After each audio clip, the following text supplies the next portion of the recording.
Hi hello welcome నేను మీ సంజయ్. బెంగళూరులో జరిగిన రేవ్ పార్టీ సంఘటన టాలీవుడ్ లో ప్రకంపనలు సృష్టిస్తోంది. టాలీవుడ్ లో మాత్రమే కాదు రాజకీయ పరంగా కూడా ఈ సంఘటన ఒక కుదుపునకు గురి చేసింది. ఈ పార్టీలో పాల్గొన్న వారందరి బ్లడ్ శాంపిల్స్ తీసుకున్న బెంగళూరు పోలీసులు విచారణ చేస్తున్నారు. పార్టీ నిర్వహించిన వారిని ఇప్పటికే అదుపులోకి తీసుకుని పోలీసులు కేసు నమోదు చేశారు.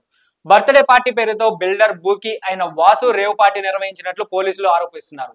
ఈ పార్టీలో పాల్గొన్న నటీనటుల పేర్లు ఒక్కొక్కటిగా బయటకు వస్తున్నాయి. ఇప్పటికే హేమ పార్టీ వినిపించింది. టాలీవుడ్ యువ నటి ఆషీ రాయ్ కూడా ఈ పార్టీలో దొరికింది. ఆమె బ్లడ్ శాంపిల్స్ ని కూడా బెంగళూరు పోలీసులు ఇన్వెస్టిగేషన్ లో భాగంగా సేకరించారు. ఈ సంఘటనపై తాజాగా ఆషీ రాయ్ ఎమోషనల్ కామెంట్స్ చేసింది. ఏం జరుగుతుందో అందరికీ తెలుసు, నా తప్పైతే ఏమీ లేదు. బర్త్డే పార్టీ అని ఇన్వైట్ చేశారు, పార్టీకి వెళ్ళాను. వాసు నాకు అన్నలాంటి వారు. పార్టీకి వెళ్లి కేక్ కట్ చేసి వచ్చేసాను. అంతకు మించి నాకు ఏమీ తెలియదు. లోపల ఏం జరిగిందో నాకు తెలియదు. దానితో నాకు సంబంధం కూడా లేదు. నేను అమ్మాయిని, ఇప్పుడిప్పుడే ఎదుగుతున్నాను. దయచేసి మీరంతా సపోర్ట్ చేసి సాయం చేయండి అంటూ వేడుకుంది. నటి హేమ గారిని గతంలో కొన్నిసార్లు కలిశాను తప్ప ఆమెతో క్లోజ్ గా పరిచయం లేదు. ఈ పార్టీకి ఆమె హాజరైందా అని ప్రశ్నించగా అది నాకు తెలియదు అని ఆషీ రాయ్ సమాధానం ఇచ్చింది. ఈ పార్టీలో పోలీసులు 45 గ్రాముల కొకైన్ కూడా స్వాధీనం చేసుకున్నారు. దాని గురించి కూడా తనకి ఏమీ తెలియదని పేర్కొంది.